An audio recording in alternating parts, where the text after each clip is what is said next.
Hi hello నమస్తే అండి. Welcome back to our channel ఇట్లు మీనేస్తాం. మీ ముందుకి ఈరోజు ఒక మంచి అండ్ ట్రెడిషనల్ హెల్దీ రెసిపీతో వచ్చేసానండి.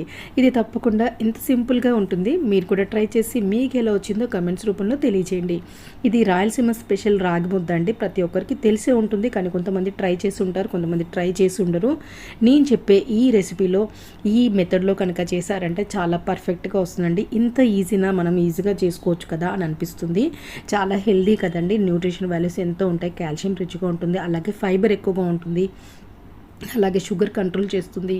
అలాగే పిల్లలకి కొంచెం తిన్నగా సన్నగా ఉన్న పిల్లలకి కాల్షియం మినరల్స్, ఎవరికైతే ఐరన్ కంటెంట్ తక్కువగా ఉంటుందో అలాంటి పిల్లలకి ఇది మార్నింగ్ పూట మనం రెగ్యులర్గా చేసుకునే బ్రేక్ఫాస్ట్ల కంటే ఇలా ఒకసారి ట్రై చేసి చూడండి, చాలా బాగుంటుంది.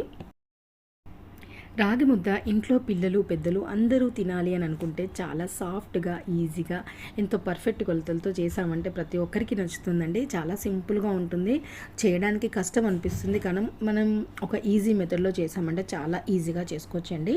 నేను ఇక్కడ రైస్ని అన్నం వండిన దాంట్లో నుంచి 1 కప్పు రైస్ని తీసుకొని దాంట్లో 3 కప్పుల వాటర్ని యాడ్ చేశానండి. మీరు ఒకవేళ సపరేట్గా వండుతున్నట్లయితే 1 గ్లాసు రైస్ తీసుకుంటే 5 గ్లాసుల నీళ్ళని యాడ్ చేసుకొని కుక్ చేసుకోవాలి. నేను ఇక్కడ వండిన అన్నంలో నుంచి కొద్దిగా అన్నం తీసుకొని 3 గ్లాసుల వాటర్ని వేసుకొని ఇంకాస్త మెత్తగా ఉడికిస్తున్నానండి. అన్నం ఇలా ఉడుకుతూ ఉన్నప్పుడు మనము 1 కప్పు రైస్ తీసుకున్నాం కాబట్టి 1 కప్పు రాగి పిండిని తీసుకొని దీంట్లో 1 గ్లాస్ వాటర్ని యాడ్ చేసుకొని సాఫ్ట్గా ఉండలు లేకుండా కలిపి పెట్టుకోవాలి. ఇది ఎంత సాఫ్ట్గా కలిపితే అంత బాగుంటుందండి. ఉండలు వచ్చాయనుకోండి మధ్య మధ్యలో పిండి తగులుతూ అసలు ముద్ద టేస్ట్గా ఉండదన్నమాట. ఈ పిండి చాలా సాఫ్ట్గా ఉండలు లేకుండా చాలా థిక్గా ఈ బ్యాటర్లో ఉంటే సరిపోతుందండి. ఇప్పుడు అన్నం కుక్ అయిన తర్వాత ఒక 70-80% ఉడికిన తర్వాత ఒక మ్యాషర్ సహాయంతో చాలా మెత్తగా అంటూ ఉండాలన్నమాట. ఎంత మెత్తగా వస్తే అంత సాఫ్ట్గా అవుతుందండి. ఇలా నూకలాగా అయిపోయిన తర్వాత మనము పిండిని యాడ్ చేసుకోవచ్చండి. పిండి యాడ్ చేసిన తర్వాత మనం ఇలా చేసామంటే చాలా టైం పడుతుంది అనమాట, చేయి నొప్పుగా వస్తుందండి. కంటిన్యూస్గా తిప్పుతూ ఉండాలి, లేదంటే అడుగంటుతుంది అనమాట.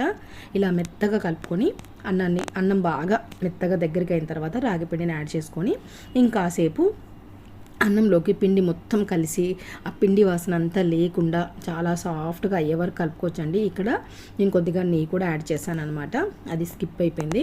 అలాగే సాల్ట్ని యాడ్ చేసుకోవాలి. కొద్దిగా సాల్ట్ తక్కువనే వేసుకోవాలండి. మనం ఎలాగైనా కర్రీస్తో కానీ ఏదైనా సాంబారు చట్నీతో తీసుకుంటాం కాబట్టి మీకు ఏ కాంబినేషన్ వచ్చితే అలా తీసుకోండి. మేమైతే ఎక్కువగా పల్లి చట్నీ ఆలు కుర్మా చేస్తానండి, దీనికి కాంబినేషన్ చాలా బాగుంటుంది.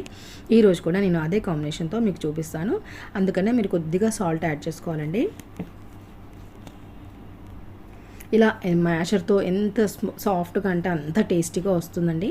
తర్వాత పిల్లలకి కొద్దిగా ముద్దలాగా చేసేసి పైన నెయ్యిని యాడ్ చేసుకొని పల్లి చట్నీతో తిన్నామంటే చాలా టేస్టీగా ఉంటుందండి. తప్పకుండా మీరు ట్రై చేయండి. ఇది చాలా సింపుల్గా ఉంది కదండి. ఒకసారి మీరు ట్రై చేసి మీకు ఎలా వచ్చిందో కామెంట్స్ రూపంలో తప్పకుండా తెలియచేయండి. ఆవు నెయ్యితో పల్లి చట్నీ కాంబినేషన్తో చాలా చాలా బాగుంటుందండి. ఇది మన ట్రెడిషనల్ వంట, చాలా హెల్దీ అనమాట.